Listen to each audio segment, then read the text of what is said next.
کہ انہوں نے ہمارے 3-4 لوگ شہید کیے. تو یہ کون سا پرامن احتجاج ہے، یہ کون سا ماڈل ہے پرامن احتجاج کا؟ اور میں بالخصوص آزاد جموں اینڈ کشمیر کی عوام کو سلیوٹ کرتا ہوں جنہوں نے اس فتنے کو، ان شرپسندوں کو ریجیکٹ کیا، ساری سڑکیں کھلی رکھی، ان کی کال کے اوپر انہوں نے بالکل دھیان نہیں دیا، ان شرپسندوں کو انہوں نے شٹ اپ کال دی کہ ہم پاکستان کے ساتھ ہیں، ہم پاکستانیت کے ساتھ ہیں، ہم امن کے ساتھ ہیں، ہم محبت کے ساتھ ہیں، ہم بھائی چارے کے ساتھ ہیں. اور اگر کسی نے دیکھنا ہے تو آج دیکھ لیں، میری سپاہ ہم 4 جنازے اٹھانے کے باوجود یہ چھاتی تان کے کھڑے ہیں اور یہ سینہ تان کے کھڑے ہیں کہ ہم اس جگہ کی شرپسندوں کے خلاف اس کے ایک ایک انچ کی انشاءاللہ حفاظت کریں گے. یہ چند ایک ایسے لوگ ہیں جو اپنے ذاتی ایجنڈے پہ اور کسی اور کے ایجنڈے کے اوپر آزاد کشمیر کے امن کو خراب کرنا چاہتے ہیں، آزاد کشمیر کے معصوم بچوں کو ورگلا رہے ہیں. ان کے اپنے کاروبار کھلے ہیں، اپنے سارے بزنس کھلے ہیں، سارے دندے کر رہے ہیں، لیکن اپنے معصوم لوگوں کو، غریب لوگوں کو ورگلا کے کہتے ہیں دکانیں بند کر دیں، جلا دیں، مارکیٹیں جلا دیں، لوگوں کی گاڑیاں چلا دیں.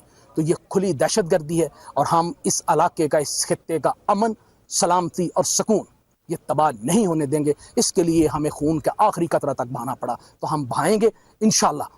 کشمیر ہمیشہ زندہ باد، پاکستان ہمیشہ زندہ باد، پاکستان زندہ باد، کشمیر بنے گا، پاکستان کشمیر بنے گا. آئی جی آزاد کشمیر ملک لیاقت علی گفتگو کر رہے تھے. ان کی جانب سے کہا گیا کہ بھرپور کوشش کی جا رہی ہے اور انہوں نے کہا کہ دشمنوں کے عزائم خاک میں ملائے جائیں گے اور کسی طور پر بھی ان کو مقاصد میں کامیاب ہونے نہیں دیا جائے گا. اور نماز جنازہ ادا کی گئی ہے.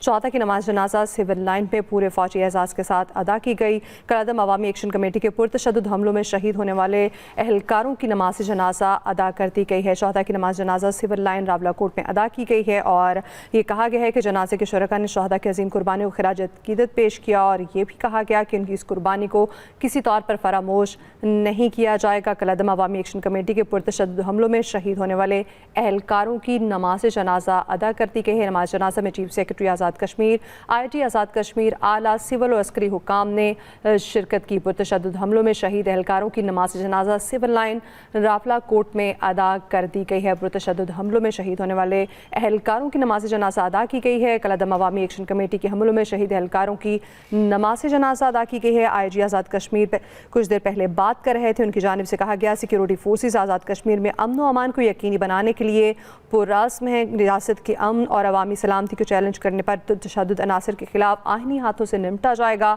انہوں نے یہ بھی کہا کہ امن کو کسی طور پر کمزوری نہ سمجھا جائے اور یہ بھی کہا کہ ان تمام تر دہشت گردوں کو ان کے عزائم میں کبھی کامیاب نہیں ہونے دیں گے. نماز جنازہ میں چیف سیکرٹری آزاد کشمیر، آئی جی آزاد کشمیر نے شرکت کی. اعلیٰ سول اور عسکری حکام بھی ان اہلکاروں کی نماز جنازہ میں موجود تھے. شہداء کی نماز جنازہ راولاکوٹ سول لائنز میں ادا کر دی گئی ہے جس میں اعلیٰ فوجی اور سول حکام نے بھی شرکت کی ہے. اور یہ کہا گیا ہے کہ پرتشدد حملوں میں پولیس کے 3 اہلکار شہید اور سیکیورٹی فورسز کے 12 اہلکار زخمی ہوئے تھے اور شہید ہونے والے اہلکاروں کی نماز جنازہ ادا کر دی گئی ہے.